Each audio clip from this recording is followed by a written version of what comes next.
రానున్న ఎన్నికల్లో తెలంగాణ టీడీపీ 119 స్థానాల్లో పోటీ చేస్తుందని టీడీపీ జాతీయ కార్యదర్శి కాసాని వీరేష్ అన్నారు. కేంద్ర ఎన్నికల సంఘం ఏర్పాటు చేసిన సమావేశానికి టీడీపీ తరపున కాసాని వీరేష్తో పాటు మరో ఇద్దరు హాజరయ్యారు. ఎన్నికల సమయంలో ఎదుర్కొంటున్న సమస్యలను ఎన్నికల కమిషన్ దృష్టికి తీసుకెళ్లామన్నారు. ఎన్నికల కమిషన్ సానుకూలంగా స్పందించి తమ విజ్ఞప్తులను పరిశీలనకు తీసుకుంటుందంటున్న టీడీపీ జాతీయ కార్యదర్శి కాసాని వీరేష్తో మా ప్రతినిధి కౌండన్య ఫేస్ టు ఫేస్. తెలంగాణలో ఎన్నికల వేడి మొదలైంది. నేడు రాష్ట్రానికి కూడా కేంద్ర ఎన్నికల సంఘం కూడా రావడం జరిగింది. దాదాపు 3 రోజుల పాటు ఇక్కడ ఎన్నికల సంఘం ఇక్కడ ఉండనుంది. అయితే నేడు వివిధ రాజకీయ పార్టీలతో కూడా ఎన్నికల సంఘం సమావేశమైంది. ఈ నేపథ్యంలోనే తెలంగాణ టీడీపీ కూడా నాయకులు కూడా సమావేశమయ్యారు. వారితో మాట్లాడే ప్రయత్నం చేద్దాం. వారు ఏ విధంగా సమాధానం ఇచ్చారు, ఏ విధంగా వాళ్ళ విజ్ఞప్తులు కూడా ఎలక్షన్ కమిషన్ దృష్టికి తీసుకెళ్లారన్న పాయింట్. ప్రస్తుతం మనతో పాటు ఉన్నారు కాసాని జ్ఞానేశ్వర్, తెలంగాణ జాతీయ కార్యదర్శి ఉన్నారు. వారితో మాట్లాడే ప్రయత్నం చేద్దాం. సార్ చెప్పండి, మీరు ఎలాంటి ప్రతిపాదనలు చేశారు?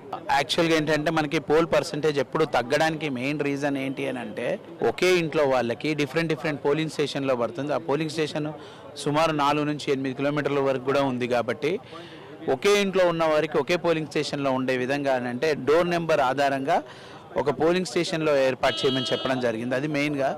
దాంతోపాటు మనకి ఇప్పుడు ఏదైతే మనకి ఏమైనా కంప్లైంట్స్ రైజ్ చేసినప్పుడు అన్ని పార్టీలు, ఏ పార్టీ అయినా కానీ ఏదైనా కంప్లైంట్ రైజ్ చేస్తే ఇమీడియట్గా దాన్ని అడ్రస్ చేసే విధంగా మన యొక్క ఈ సిస్టమ్ ఉండాలి. అలాగే మన ఎలక్షన్ కోడ్ రాగానే, అమల్లోకి రాగానే ఏదైతే అడ్వర్టైజ్మెంట్స్ చేస్తున్నారో అడ్వర్టైజ్మెంట్స్ కూడా అన్ని పార్టీలకు ఈక్వల్గా ఇచ్చే ప్లేస్మెంట్స్ ఉండాలి.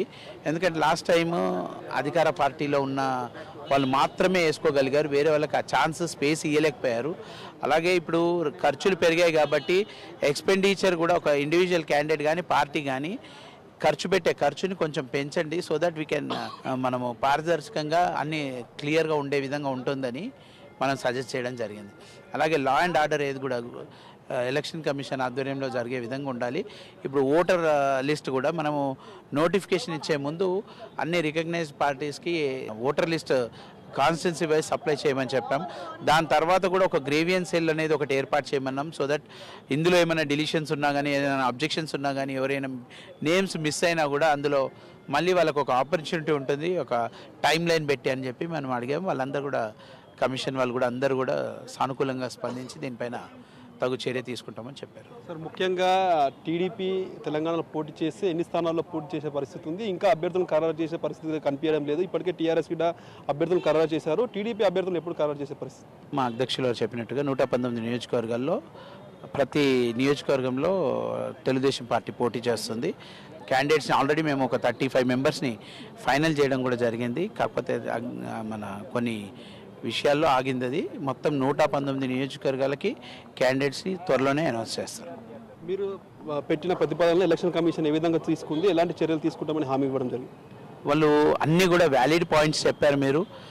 మీ అన్నీ కూడా మేము కన్సిడర్ చేస్తాం, మా కమిషన్లో డిస్కస్ చేసి వీళ్ళు లెఫ్ట్ యూ నో అని చెప్పారు.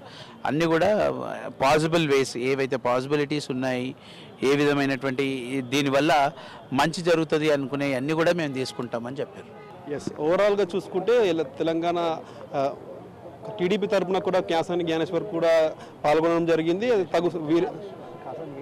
కాసాని వీరేశ్వర్ కూడా పాల్గొనడం జరిగింది. కాసాని వీరేష్ కూడా పాల్గొనడం జరిగింది. ఇప్పటికే కమిటీకి తగు సూచనలు కూడా చేసినామని కూడా తెలపడం జరిగింది. ఎక్స్పెండిచర్ కూడా పెంచాలని, అదేవిధంగా పోల్ మేనేజ్మెంట్ అంటే బూత్లు కూడా ప్రతి ఫ్యామిలీకి కూడా ఒకటే దగ్గర వెళ్ళే విధంగా చూడాలని కూడా వారు తెలపడం జరిగింది. రానున్న ఎన్నికల్లో తెలంగాణ టీడీపీ తరఫున 119 స్థానాల్లో కూడా పోటీ చేస్తామని కూడా వాళ్ళు తెలిపిన పరిస్థితి మనకు కనిపిస్తుంది. కెమెరామ్యాన్ శ్రావంత్తో కౌండిన్య, రాజ్ న్యూస్, హైదరాబాద్ నుండి.